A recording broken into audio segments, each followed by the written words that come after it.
On va rendre grâce au Seigneur. Seigneur, merci pour ces merveilleuses offrandes au Père que tu nous as données, Seigneur. Nous te bénissons, Seigneur, parce que c'est toi qui as pourvu au Seigneur afin que nous ayons de quoi, Seigneur, contribuer, Seigneur, pour ton œuvre. C'est toi qui bénis encore, Seigneur, de gloire au Papa, la providence, Seigneur, nos différentes activités, Seigneur, afin que nous puissions davantage contribuer pour ton œuvre, pour l'avancement de ton royaume. Sois glorifié encore au Père, sois élevé au Dieu parmi nous, ô Seigneur. C'est toi qui donnes la sémence au sémant afin qu'il puisse s'aimer, ô Dieu, et te rendre grâce, Seigneur. Nous te rendons grâce de ce que tu nous accordes, ô Père. À toi soit l'honneur, à toi soit la louange, Père, dans le nom précieux et glorieux de Jésus-Christ de Nazareth. Amen. Amen. Alléluia. Amen. Ah, le Seigneur est bon. Dis à ton voisin, le Seigneur est bon. Dis à ton voisin, le Seigneur est bon tous les jours. Il est bon même quand c'est difficile. Il est bon quand tout va bien.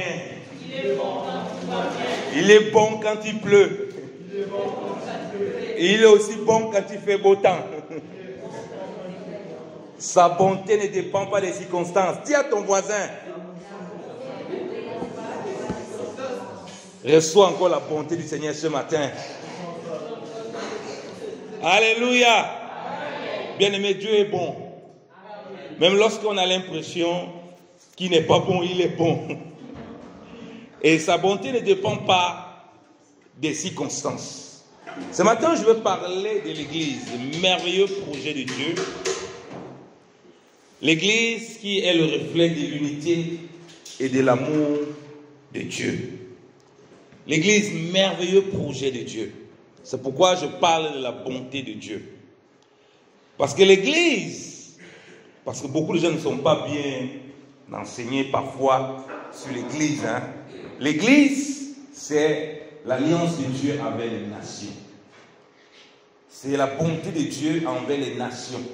Dieu a décidé parmi les nations de se faire un peuple, de sauver des personnes par sa grâce. Alléluia. Et la grâce, ce n'est pas quelque chose que quelqu'un mérite. Il n'a pas un mérite. La grâce, c'est une faveur imméritée que Dieu a manifestée et qu'il manifeste aux hommes par la foi en Jésus-Christ de Nazareth. Alléluia. Et l'Église dont on va refléter cette bonté, parce que dans cette Église, Dieu ne choisit pas les riches, il laisse les pauvres. Il ne choisit pas les pauvres et il laisse les riches. Il ne choisit pas les blancs et il laisse les noirs. Et il ne choisit pas les noirs et il laisse les blancs. Il ne choisit pas les juifs et il laisse les palestiniens. Il choisit tous ceux qui ont la foi en Jésus-Christ de Nazareth. Alléluia. Donc, dans l'Église, tu vois Dieu qui ne fait exception de personne et qui veut refléter donc cet amour à tout le monde entier. C'est pourquoi, si l'Église ne comprend pas cette bonté, si l'Église ne vit pas déjà elle-même cette bonté, les uns les autres, comment l'Église pourra la communiquer dehors? Parce qu'à l'Église aujourd'hui, malheureusement, on trouve du racisme dans l'Église. Ce n'est pas bien. C'est mal aux yeux du Seigneur, parce que ça ne reflète pas la grâce que nous avons reçue. Le fait que nous étions, on a partagé ça la dernière fois, sans identité, sans alliance. On n'avait aucune part aux alliances qu'Israël avait reçues. Par grâce, pure grâce. Ils n'ont rien mérité pour l'avoir. On n'avait pas à rien. Mais Dieu nous a fait grâce. Il est bon. Nous qui étions étrangers, qui étions éloignés. Dans l'Église, si l'Église comprend la bonté du Seigneur, l'amour du Seigneur, le racisme ne devait pas être parmi les chrétiens. Je me rappelle encore un témoignage, j'ai un frère qui m'a partagé quelque chose qui m'avait quand même beaucoup touché à l'époque, dans une assemblée, pendant qu'il partageait le repas du Seigneur, et il partageait le repas du Seigneur dans parfois une coupe. Moi, généralement, c'est comme ça que je prends aussi le repas du Seigneur. J'avais, je crois, une coupe par rangée, et ça arrivait auprès, c'était une église mixte, il y avait des noirs, il y avait des blancs, il y avait des asiatiques, voilà, et des arabes. Ça arrivait au niveau d'un Suisse, apparemment il était suisse, un bon blanc suisse. Il a pris la coupe et puis il n'a pas fait suivre ça derrière. Et on a sauté ces personnes qui étaient noires là pour que ça contourne plus tard. C'est des choses qui sont choquantes, qu'on ne devrait pas voir dans l'église. Et malheureusement, qui a été dans l'église? Et si les gens n'ont pas une foi ferme, ils abandonnent la foi. Ils retournent dans leur vomissement, ils disent, mais si c'est ça qu'on appelle lieu d'amour, mais je n'ai rien à faire là. Ça va à l'encontre de ce que Dieu a fait pour vous et moi. Nous étions des pécheurs éloignés, étrangers aux alliances. On n'avait rien à voir, ni part, ni l'eau. Mais Dieu est venu, il nous a rassemblés.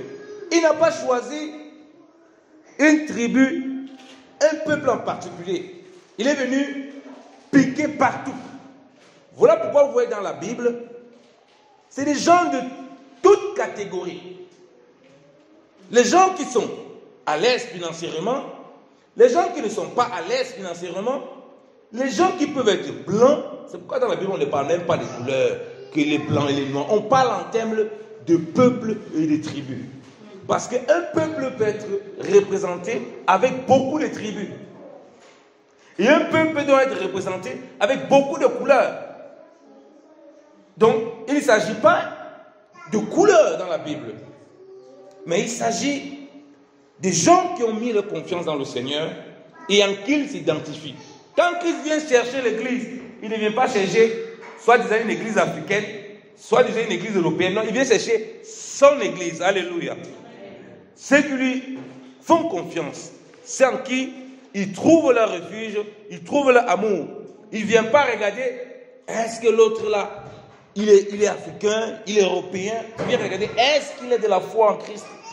Est-ce qu'il est sauvé? Est-ce qu'il fait partie de moi? Nous sommes le corps de Christ. Et c'est un corps multicolore.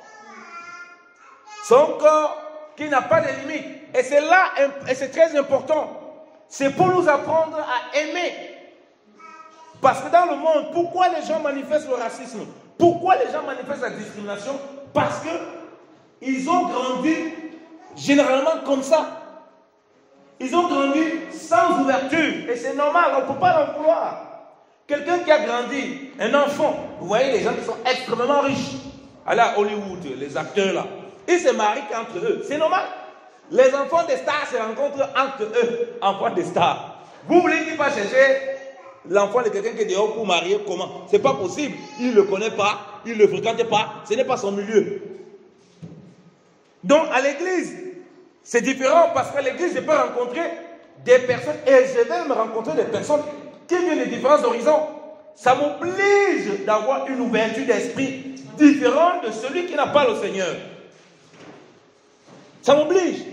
Donc nous, l'église, en manifestant cette unité, en manifestant cet amour, cette bonté de Dieu, le monde va donc apprendre de nous. Le monde va donc voir comment aimer, comment apprécier, comment vivre avec ceux qui sont différents de nous. Et venir auprès de l'église demander, mais quel est votre secret? Mais si à l'église, on regarde les gens en fonction de leur couleur, en fonction vraiment de leurs lunettes, en fonction de leur pays, en fonction de leur richesse. Malheureusement, on voit ça dans la Bible. C'est ce que Jacques dit. Si quelqu'un parmi vous vient avec un habit somptueux, on le met devant. Celui qui a un habit méchant, comme la tradition matin, parce que ça dit habit méchant, un habit qui n'est pas très appréciable. On dit, mon frère, pardon, quitte la place là, va t'asseoir derrière, va là-bas de l'autre côté. Ça, c'est de la discrimination. Donc, on voit déjà dans l'église, on dit, au premier siècle, c'est ce qui se passait. Et on voit aujourd'hui, parmi les chrétiens, la discrimination. Beaucoup de païens, je peux vous donner des témoignages, beaucoup, ils voient ça, ça les freine. Ils me disent, homme de Dieu, ce que tu dis là, c'est intéressant. Je veux me faire pas. Mais il y a trop de discrimination parmi les chrétiens, de ce que moi j'ai expérimenté. Donc lui, à l'extérieur, il nous observe. Pourquoi? Parce que nous sommes la lettre de Christ. Lui est connu des hommes. Ça, c'est un. Le Seigneur a dit, vous êtes le sel de la terre. Mais le sel n'a de valeur uniquement. Qui parmi nous prend le sel à part, il commence à manger? Personne. Il assaisonne les repas. Donc vous comprenez que le sel ne s'utilise pas à part, il s'utilise toujours avec d'autres ingrédients. Ça veut dire que nous manifestons la valeur que nous avons dans le Seigneur au milieu des autres personnes et où ils peuvent voir le goût du sel, s'il est bon ou bien s'il n'est pas bon. Donc, nous ne sommes pas frustrés, énervés quand les gens qui ne connaissent pas le Seigneur nous font des remarques par rapport à la qualité du sel que nous sommes. Parce que nous sommes censés être un sel d'une meilleure qualité qui révèle cet amour du Seigneur. Donc quand il vient voir dans l'église, il y a la discrimination. Il y a un problème.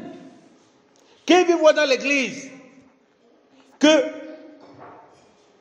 il y a un côté des noirs, il y a un côté des blancs, il y a un problème. Quand il vient voir dans l'église que les gens, leur affinité, c'est uniquement en fonction de comment ils se connaissaient dans le monde. C'est-à-dire qu'ils viennent toujours avec une affinité discriminatoire. Mais nous, on ne se rend pas compte. Les gens nous observent. Ils voient au travail.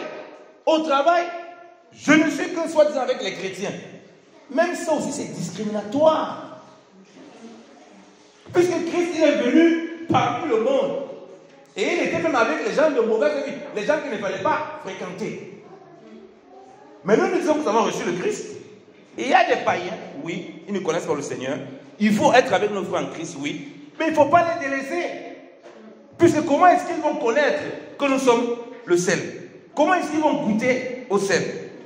Du coup, à ton travail, si tu as un temps où tu peux avoir avec tes frères en Christ, gloire à Dieu. Mais tu dois aussi avoir le temps pour les ceux-là qui ne connaissent pas le Seigneur, pour qu'ils voient cet amour du Seigneur, qui ne fait pas acception des personnes. Alléluia. Si déjà nous cultivons ça entre nous, bien aimés dans le Seigneur, je vous assure que le monde aurait appris énormément de l'Église. Et le monde doit apprendre de l'Église en commençant par toi et moi. Alléluia. Nous voyons beaucoup trop de dérives parmi nous. L'amour que je dois avoir pour mon frère en Christ ne dépend pas de sa position sociale. Ça ne dépend pas même de ses doctrines. On peut ne pas avoir des points. Je connais des frères sans Christ. Et c'est ça qui fait en sorte que l'Église est extrêmement divisée. Parce que les gens ont oublié le premier principe du Seigneur quand il nous a rachetés. Nous tous sommes venus de partout. On était étrangers. Et c'est là en lui qu'on a trouvé un repère. Maintenant, il peut arriver qu'on peut avoir des divergences, on s'entend pas certaines choses. Mais ça ne doit pas faire en sorte qu'on ne s'aime pas. Alléluia. Au contraire, c'est même ce qui crée peut-être les désagréments entre nous, qui doit faire en sorte qu'on essaye de plus de se rapprocher, de se connaître. Et c'est là où peut-être certains écailles peuvent tomber. Alléluia. Mais l'église déjà est même divisée en 1000 morceaux. Quand tu rencontres des chrétiens, ils viennent d'une assemblée, prenez ceux qui sont de sa bouche, ils commencent à critiquer et à saboter. Alors moi je me demande, tu commences à critiquer comme ça à côté d'un païen, quelqu'un qui ne connaît pas le Seigneur. Quelle envie tu lui donnes de connaître le Seigneur? Quel amour tu manifestes? L'église qui est le lieu d'amour, le lieu de bonté. Si Dieu doit nous critiquer comme ça, là, c'est qu'il n'y a personne qui est sauvé. Si Dieu doit critiquer comme ça parmi nous, personne ne peut être sauvé. Ça, croyez-moi. Si Dieu doit nous critiquer tout le temps. Donc, les chrétiens ne sont pas parfaits. C'est pour ça que Dieu t'a mis avec des gens différents. Parce qu'il sait que si tu es capable de les aimer, mais tu peux aimer les gens qui sont dehors.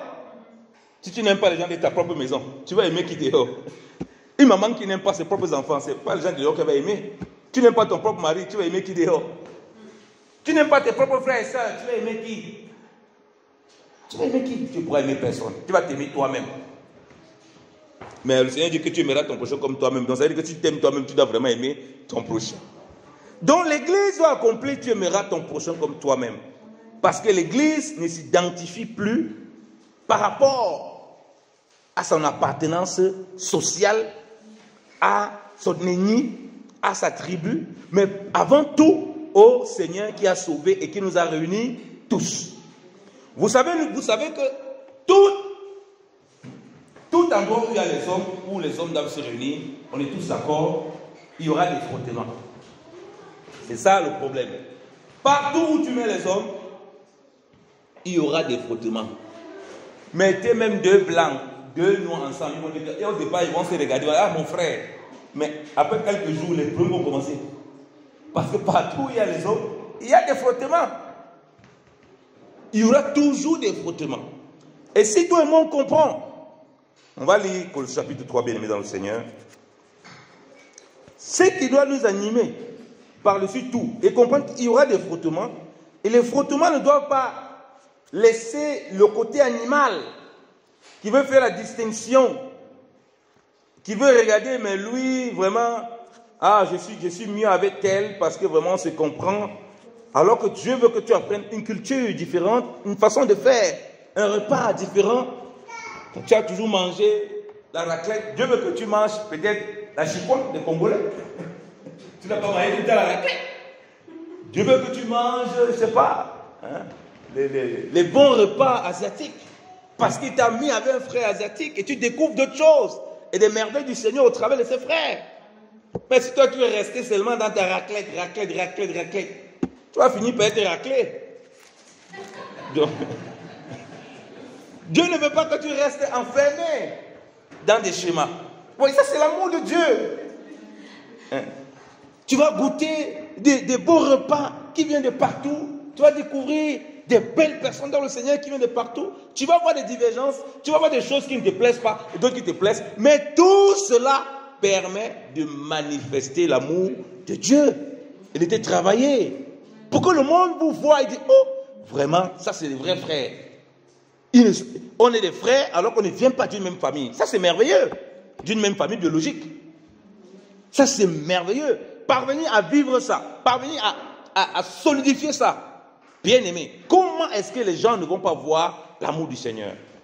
C'est pourquoi le Seigneur a dit à ses disciples, le monde reconnaîtra que vous êtes mes disciples si vous avez l'amour les uns pour les autres.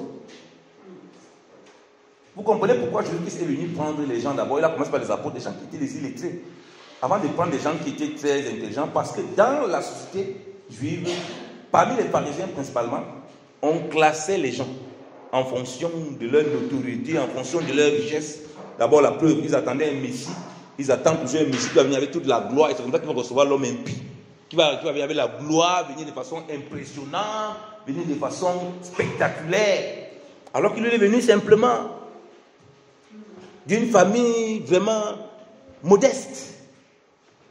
Et donc, il n'avait pas d'apparence à attirer les regards. Mais aujourd'hui, dans le monde, nous aimons ce qui attire les regards. C'est en fonction de ça que nous fixons nos amitiés, nous fixons notre amour, nous fixons notre société. Et c'est pourquoi la société est dans cet état lamentable. C'est pourquoi le monde est un état lamentable. C'est pourquoi il ne peut pas avoir l'amour. Il ne peut pas. Parce que ce n'est pas le principe de Dieu. Avec toutes les richesses qu'il y a dans le monde, comment se fait-il qu'il y a tous les pauvres? Vous comprenez pourquoi la Bible dit qu'il n'y aura pas d'indigents parmi le peuple? Et dans l'église, il n'y avait pas d'indigents. Parce que les gens avaient compris que les biens qu'ils avaient, en fait, ce n'était pas pour eux. C'était pour l'œuvre de Dieu. Donc l'amour qu'ils avaient ne dépendait pas du fait qu'ils soient enrichis ou bien qu'ils soient avec des riches ou pas. Ça dépendait du Seigneur et du coup, il n'y avait pas d'indigents. Le monde va toujours rester dans ce désordre aussi longtemps que les gens n'ont pas compris que c'est uniquement dans le Seigneur, en vivant l'amour de Dieu, qu'on peut partager tous les biens qu'on a dans le monde. Et il y aura tellement même encore en plus qu'on ne saura même pas quoi faire. Mais aujourd'hui, il y a des gens qui meurent de faim. C'est pas normal. Pendant qu'on te cite des milliardaires dans le monde, tu regardes les milliardaires, bien que les chiffres qu'on cite, tu te donnes le tournis. Qu'ils ont comme argent pour eux, pour quelqu'un, pour lui seul.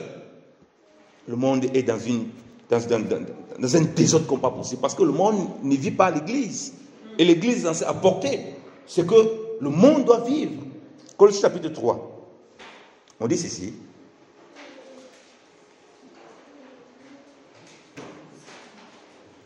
Je vais lire.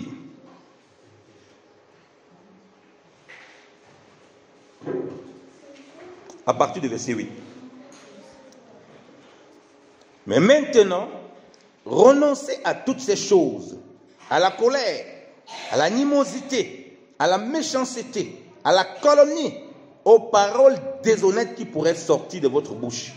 Ne mentez pas les uns aux autres, vous étant dépouillés du vieil homme et de ses œuvres, et ayant revêtu l'homme nouveau, qui se renouvelle dans la connaissance selon l'image de celui qui l'a créé. Il n'y a ici ni grec, ni juif, ni circoncis, ni incirconcis, ni barbare, ni scythe, ni esclave, ni libre, mais Christ est tout et en tous. Alléluia. On dit bien, on conclut, Dieu conclut par la bouche de Paul, mais Christ est tout. On dit d'abord tout. Christ est tout.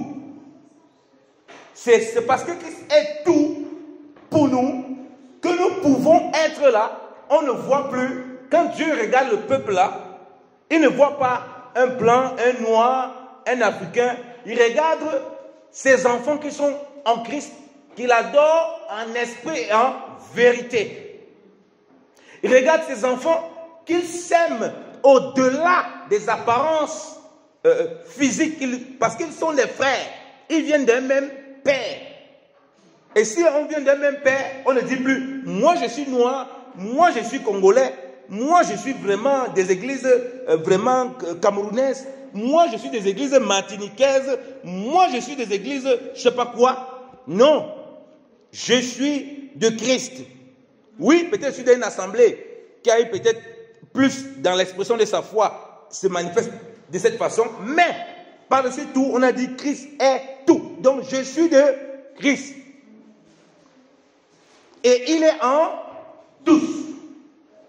Comment vous voulez que si nous nous respectons ces choses-là, nous vivons ces choses par la foi, comment il peut y avoir la haine parmi nous?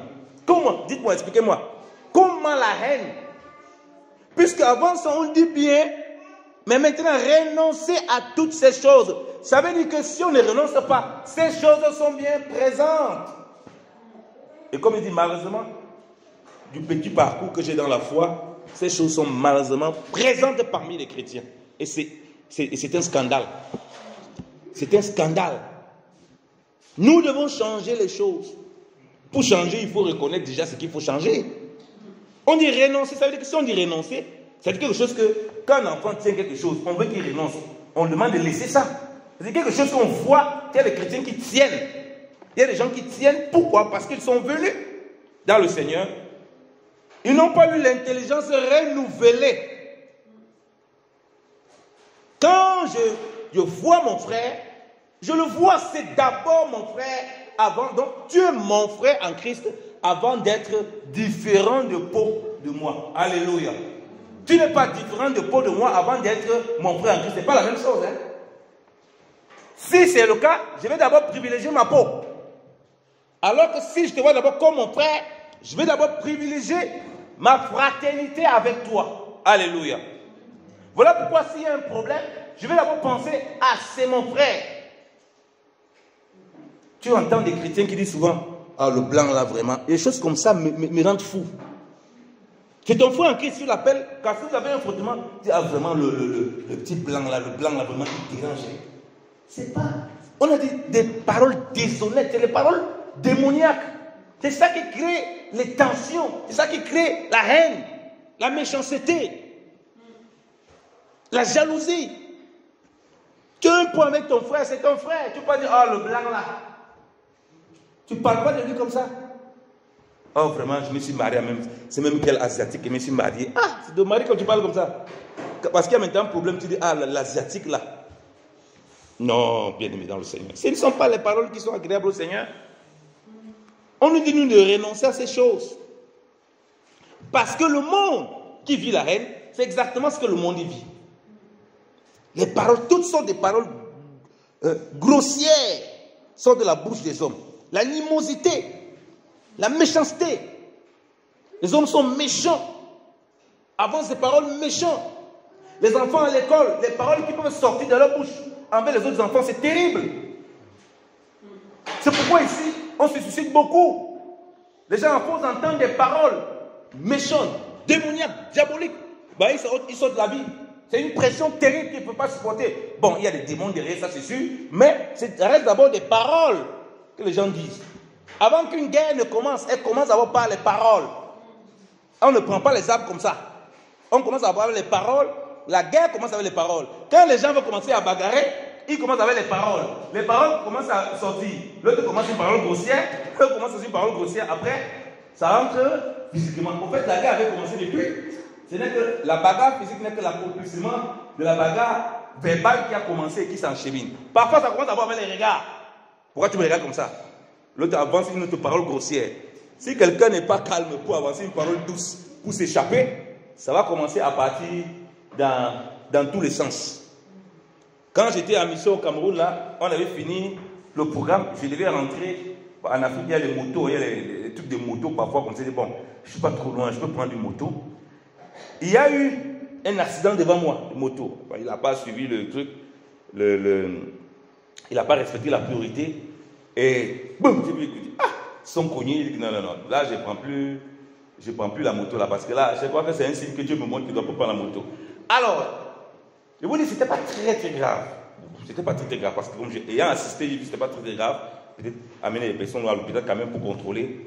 Alors, je vous dis que les disputes de mots qui ont commencé, bien aimé, je me suis reculé de très loin, parce que l'histoire, ce qui commence là, je n'ai pas envie de prendre une balle perdue, quelque part dans les bagarres, dans les trucs qui vont s'envoyer là. Ça a commencé comme la blague, c'est devenu autre chose, dans l'escalade verbale, et qui allait déjà physiquement. Qui avait les derniers? Il n'était que 4, hein? Parce que les gens viennent se mêler. Les gens se mêlent. Et puis ça prend une autre ampleur. Et c'est comme ça que les guerres se font. L'escalade verbale. Et puis ça prend une autre ampleur. Donc parmi nous, il ne doit pas avoir cette escalade-là. Nous devons considérer comment nous parlons à nos frères, comment nous parlons, comment nous manifestons la colère, et comment nous parlons de nos frères aussi, même lorsqu'ils n'agissent pas mal. Pourquoi nous ne sommes pas, comme on a dit, dans la calomnie, les paroles déshonnêtes ne sortent de notre bouche, parce que nous sommes membres les uns les autres, et parce que surtout, le Seigneur dit qu'il n'y a plus ni juif, il n'y a plus ni grec, il n'y a plus ni barbare, il n'y a plus ni juif, ni sikh, il n'y a plus tout ça. Parce que nous nous reconnaissons comme étant un en Jésus-Christ de Nazareth. Voilà pourquoi nous tous, quand il va venir nous chercher, nous tous on sera transmis, c'est-à-dire qu'on va être transformés, revêtis encore de gloire. On sera comme les anges. Alléluia. Il n'y a pas un ange congolais et un ange ivoirien. Ça n'existe pas. C'est des anges de Dieu dans le ciel. Alléluia. Tu vas être transformé. Tu seras comme un ange. Tu ne seras pas l'ange qui vient de Suisse. Non. Tu seras comme un ange. Point pas. Tu ne seras pas l'ange qui vient. Ah voilà, vraiment, il vient du Congo. Non. Il n'y aura pas ça bien aimé dans le Seigneur. Donc on a mérité de nous aimer les uns les autres. Et de refléter déjà ça ici. Sur terre. Pourquoi tant de racisme parmi les saints? Ne regardez pas les difficultés ou bien les failles qu'un frère ou une soeur peut avoir. Au contraire, prie pour ton frère. Prie pour ta soeur.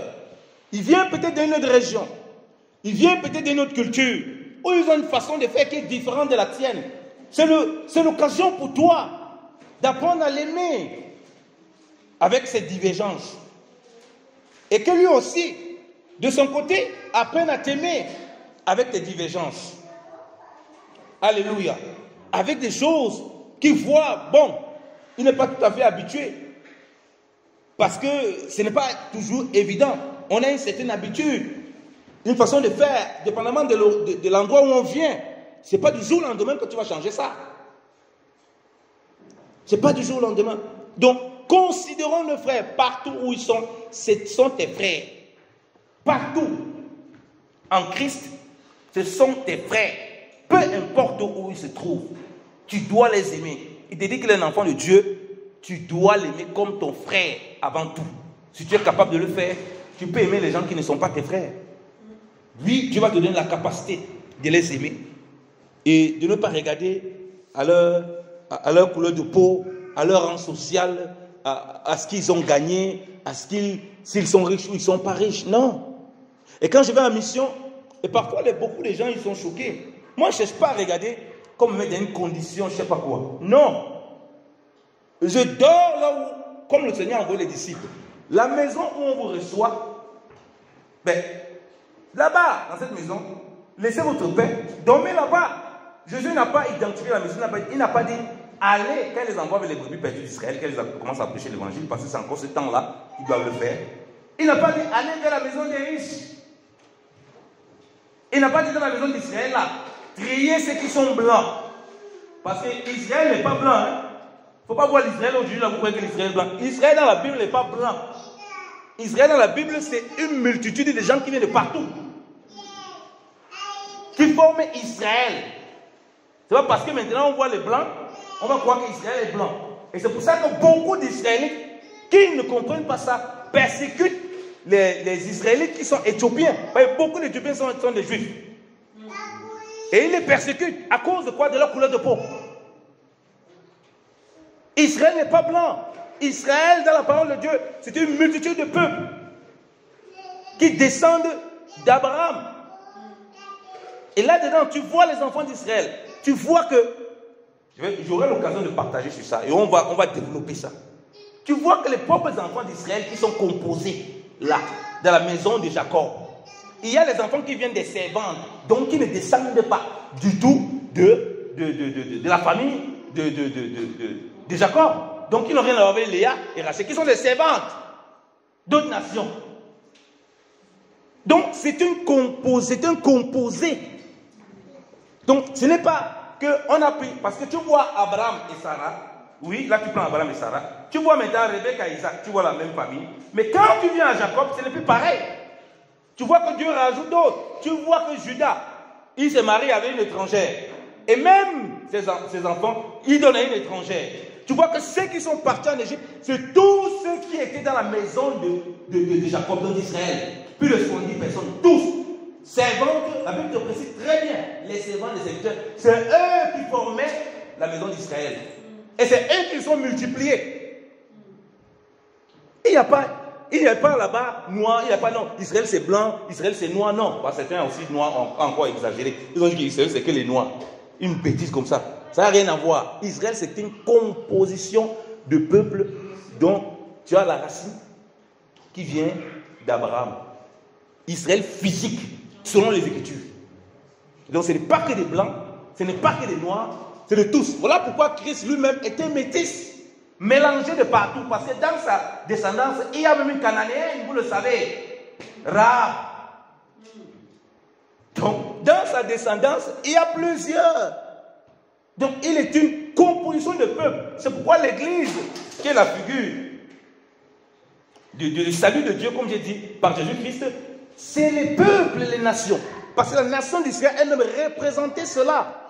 C'est des peuples et des nations au travers desquels Dieu a formé un noyau maintenant pour révéler son salut, pour révéler comment il veut sauver les hommes. Ce n'est pas normal qu'il y ait des racismes qui devraient avoir eux, du racisme envers d'autres propres juifs. Et ce n'est pas normal que nous ayons du racisme envers d'autres personnes. Ça n'existe même pas. Il n'y a même pas ça. L'histoire du racisme, je ne sais même pas qui a inventé ça même. Ça n'a aucun sens. Nous sommes des frères, nous devons nous aimer comme tels. Tu aimeras ton prochain comme toi-même. Donc, ça veut dire que tu dois te voir ton prochain. Une fois que tu es capable de faire ça avec tes frères et sœurs en Christ, ben, qu'est-ce qui va te dépasser de faire ça avec celui qui est dehors? Puisque tu te vois comme lui, tu dois l'aimer comme toi-même. Tu dois l'aimer comme toi-même. Et l'accomplissement de la loi, on va revenir sur ce point. Romains chapitre, disons, merci Saint-Esprit, Romains chapitre 13.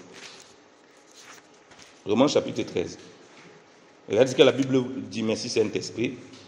Romains chapitre 13.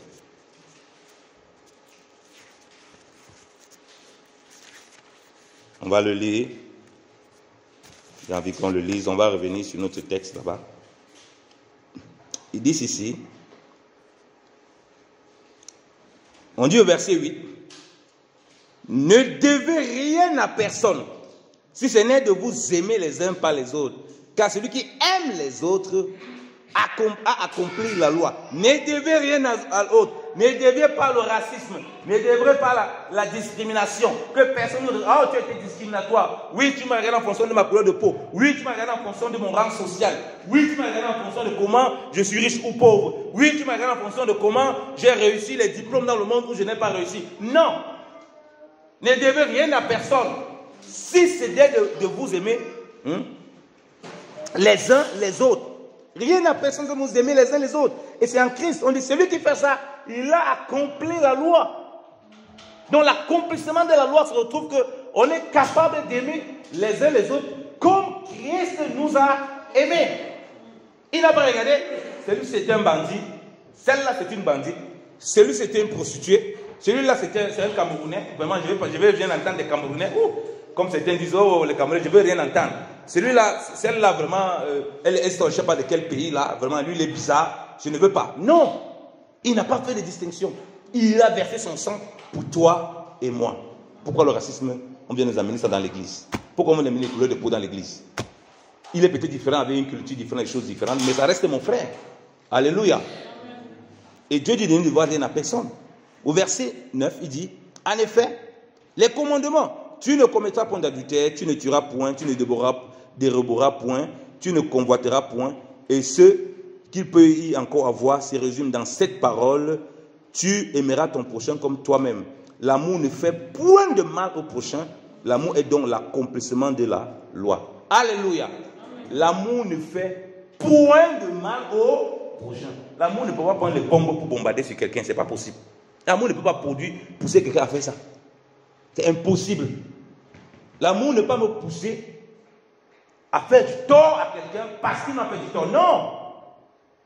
Parce que la Bible dit que l'amour ne fait point de mal à mon prochain. L'accomplissement de la loi. Oh, vraiment, je l'ai insulté parce qu'il m'a aussi insulté. C'est pas comme ça. Tu joues, comme on a dit, le jeu de la guerre. Parce que tu rentres dans la loi du talent et pour eux, dent pour dent. Comme tu vas l'insulter comme ça, parce qu'il t'a insulté, l'escalade va continuer. Et ça ne va jamais s'arrêter. Quand il t'insulte, bénis-le. Alléluia. Il va arrêter, il cherchait la bagarre, il va se rendre compte qu'il n'y a plus de bagarre possible. Et il va aller réfléchir par 2 fois avant de continuer à provoquer. Et c'est là où tu as des armes beaucoup plus fortes, beaucoup plus importantes. L'arme de l'amour. Alléluia. Elle ne fait point de mal. Et c'est elle qui accomplit la loi. C'est elle qui fait en sorte que... Parce que si tu commences à aimer, vous savez vous-même, quand un homme est amoureux ou bien quand une femme est amoureuse, elle ne regarde plus. Vous voyez des femmes qui étaient amoureuses. Je me rappelle un documentaire que j'avais regardé avec mon épouse. Il y a une femme en France. Ça m'avait marqué. Je ne sais pas encore si c'était en Inde, si c'était en quel pays. Elle est allée dans un fin fond des villages. Il n'y avait même pas la lumière là-bas. Elle a voyagé. Pour aller là-bas, ça mettait même peut-être 4 jours pour arriver dans le coin là. Elle a tout laissé en France. Mon épouse et moi, c'est dit, est-ce qu'on est capable de faire ça pour le Seigneur? Parce que là, c'est fort. Hein? La personne ne fait pas partie de sa culture. Elle a découvert, on a dit que le coup de fou, je vois ce que ça produit. Elle a laissé tout. Elle est allée là-bas. C'est une culture totalement différente, diamétralement opposée. Elle vivait dans le luxe ici, bien en Europe, en France, aisée. Là-bas, il n'y a pas de lumière, il n'y a pas de télé, il n'y a pas Internet, il n'y a rien de tout ça. Dans un village perdu. Frère, si c'est comme ça que l'amour nous accompagne l'un les autres, comment est-ce qu'on peut discriminer? Alléluia. Comment est-ce qu'il veut même détester mon frère? Comment est-ce qu'il veut haïr mon frère? Non, je vais vite me repentir quand il veut voir que ces genres de sentiments vont monter dans mon cœur.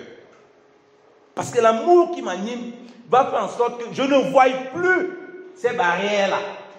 Les barrières-là sont ôtées. J'ai la facilité à découvrir ce que mon frère me propose, qui est étranger de ce que je ne connais pas. J'ai l'ouverture d'esprit. Et c'est en ça maintenant que je deviens le sel. Voilà pourquoi on peut parler de la foi tous les jours aux gens.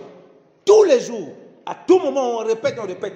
Si nous n'avons pas l'amour, comme la Bible dit, on n'est que des cymbales qui retentissent n'importe comment. Or, c'est ça que le Saint-Esprit vient d'abord déposer dans nos cœurs quand il vient. Dieu a manifesté son amour en nous par son esprit. Il vient déposer son esprit, il nous révèle son amour, il nous montre comment il nous a aimés. comment il ne nous a pas vus comme des personnes vraiment qui n'en valaient pas la peine, mais il nous a sauvés. Il veut que nous marchions avec cet état de cœur. Parce que la Bible nous dit en même temps, à cause de l'iniquité, l'amour de plusieurs va refroidir. Donc, c'est un point très important. Mais pour ça, il faut se rappeler de cette bonté de Dieu, comme j'ai dit. Donc, voilà l'accomplissement de la loi. Revenons dans notre Colossiens. L'amour ne fait point de mal à son prochain. Donc, si les gens se font la guerre les uns les autres, les gens se tuent, c'est parce qu'ils ne vivent pas l'amour de Dieu manifesté par Jésus-Christ. Puisque l'amour ne fait pas de mal à mon prochain. Si je commence à faire du mal à mon prochain, je commence à torturer mon prochain, je ne peux plus dire que je suis animé de l'amour. Si je commence à faire des choses qui vont attrister mon prochain, qui vont lui faire perdre sa valeur, qui vont le dévaloriser, qui vont le rabaisser, l'humilier, parce que je veux montrer que je suis fort, là, je ne suis plus dans l'amour du Seigneur. Je suis dans une voie de perdition. Donc, Colossiens, restons dans notre Colossiens là. On dit, Colossiens chapitre 3, à partir du verset 12, il dit: ainsi donc, comme des élus de Dieu, saints et bien-aimés, revêtez-vous d'entrailles de miséricorde, de bonté, d'humilité, de douceur, de patience, supportez-vous les uns les autres.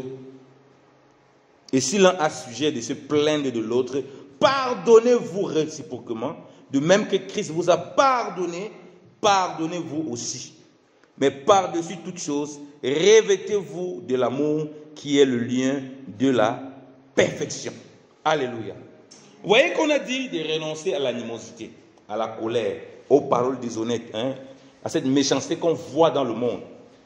Et étant nous les élus de Dieu, on renonce à ça parce que les gens comprennent qu'il n'y a plus de distinction entre nous, nous sommes les mêmes frères. Et que si je fais à mon frère, en fait c'est à moi que je suis en train de faire. Ce n'est pas un étranger. Parce que généralement, lorsqu'on fait du tort à quelqu'un, on se dit que, bon, c'est lui, c'est un étranger. Ça ne me touche pas. Mais si je comprends que c'est ma chair, mes os, un peu comme un enfant, un peu comme mon épouse, un peu comme ma famille. Vous savez, vous-même, on a tendance à vouloir protéger notre famille. Si on fait du mal à ton enfant, à ton mari, tu auras cette envie de vouloir le protéger, de le défendre. À ta femme. Mais Dieu veut qu'on se regarde déjà d'abord comme ça entre nous, enfants de Dieu. Et là, on voit qu'il n'y a plus ni grec ni juif. Maintenant, il nous dit, comme des élus de Dieu, revêtez-vous. Donc, ça veut dire qu'on peut ne pas être revêtu. Et c'est pourquoi il dit que dans l'église, il y a des gens qui sont racistes. C'est terrible, moi j'en ai vu. C'est terrible. Je me demande comment ils font. Mais je ne peux pas dire qu'ils ne sont pas enfants de Dieu, parce qu'il y en a vraiment, tu vois, ces enfants de Dieu, c'est juste qu'ils n'ont pas compris, ils sont restés beaucoup dans leur culture. Voilà pourquoi quand tu fréquentes une assemblée, c'est important de voir d'autres personnes.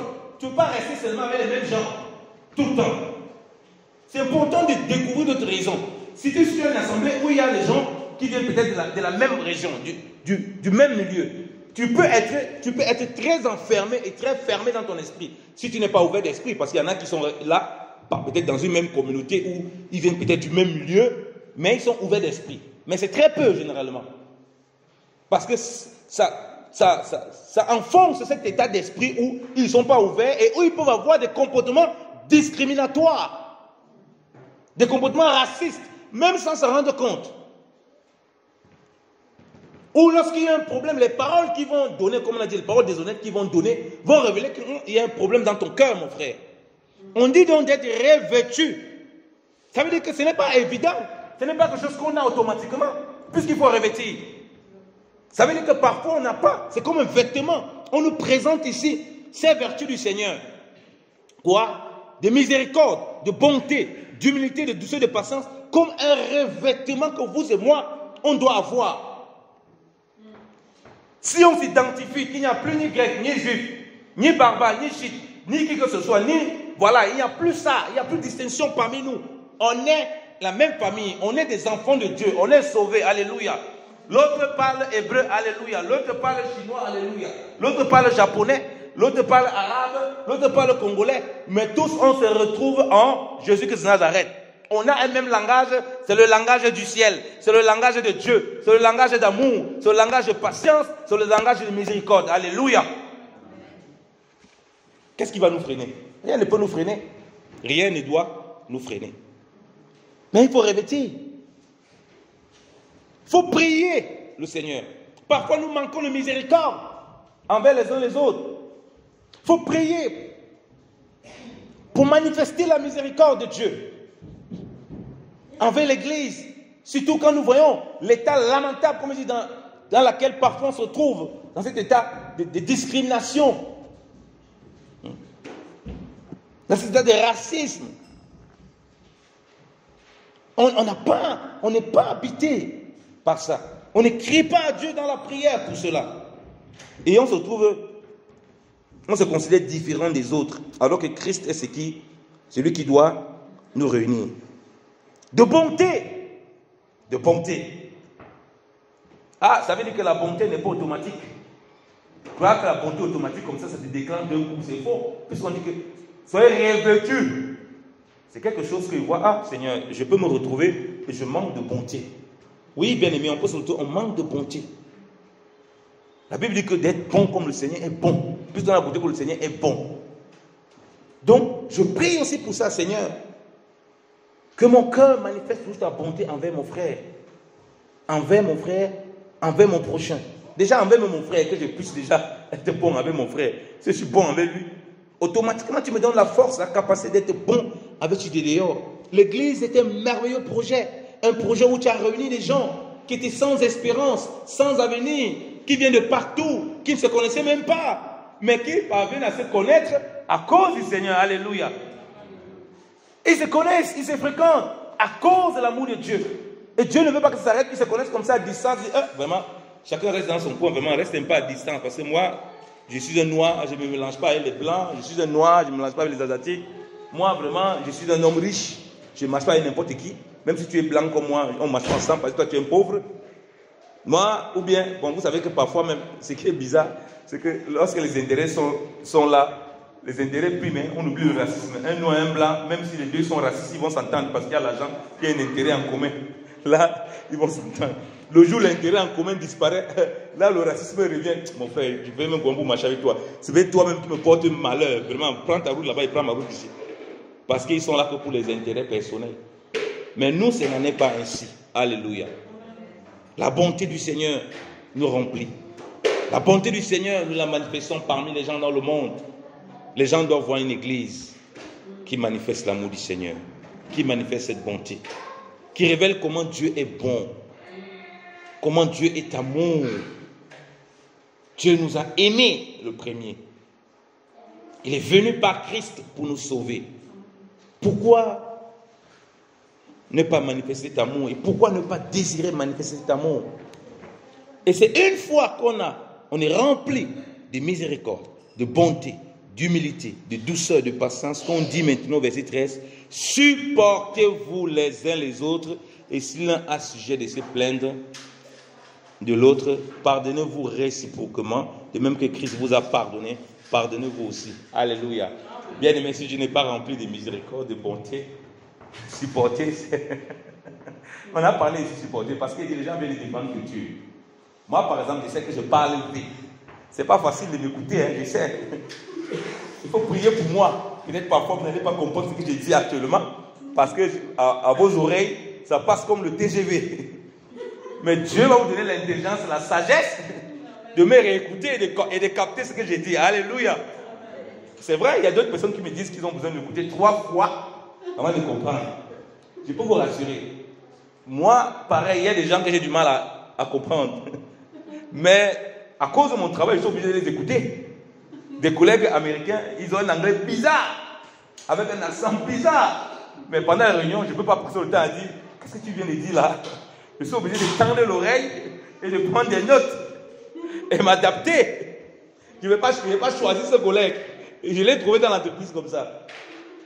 Donc, supporter. L'église est divisée, l'église est dans tous les états parce que les gens ne se supportent plus. Mais c'est normal, comme j'ai dit, c'est une conséquence. Si on n'est pas rempli de miséricorde, des entrailles de miséricorde, profondément de miséricorde, de bonté, d'humilité, de douceur, de patience, mais on va supporter comment? Parce que supporter découle de ce qu'on a vu avant.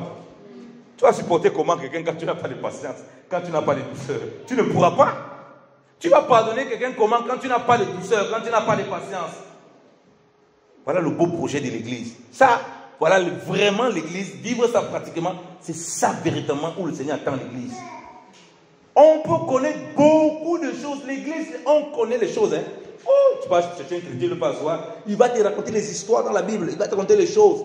Mais maintenant, il faut alors vivre le petit ci là. Ça devient problématique dans l'église. Là, il dit, mon frère, la qualité, c'est ci là. Je ne suis pas encore prêt. Si l'un a se plaint de l'autre, on dit, il faut pardonner. Ça, c'est pas facile. Hein.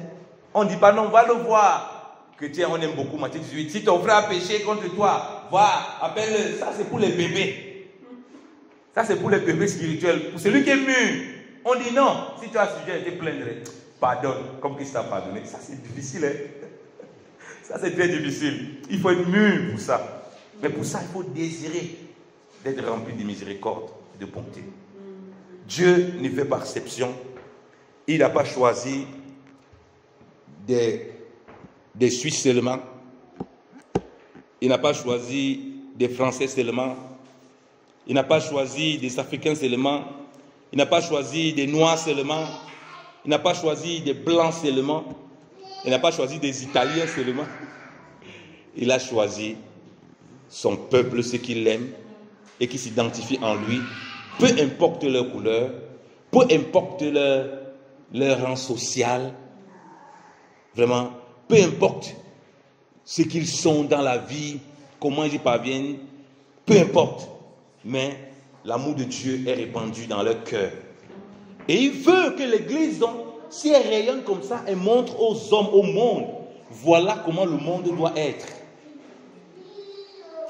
Que le Seigneur nous bénisse, qu'il nous donne encore de regarder à lui et de ne pas considérer ces choses-là que le monde considère.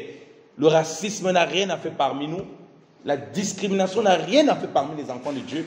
Aussi longtemps que nous sommes remplis d'entrailles, de miséricorde et de bonté, mon frère, c'est mon frère.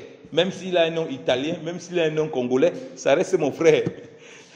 Même s'il a un nom suisse, il a un nom, je ne sais pas quoi, arabe, kosovar, ça reste mon frère en Christ. Alléluia. Et je dois l'aimer comme tel. Si je suis exercé à l'aimer comme ça, c'est facile d'aimer celui que je ne vois pas qui est dehors, parce que je suis déjà habitué à aimer les gens qui sont différents que moi sur le plan physiologique, sur le plan de la culture. Que le nom du Seigneur soit glorifié. Amen. Soyez bénis.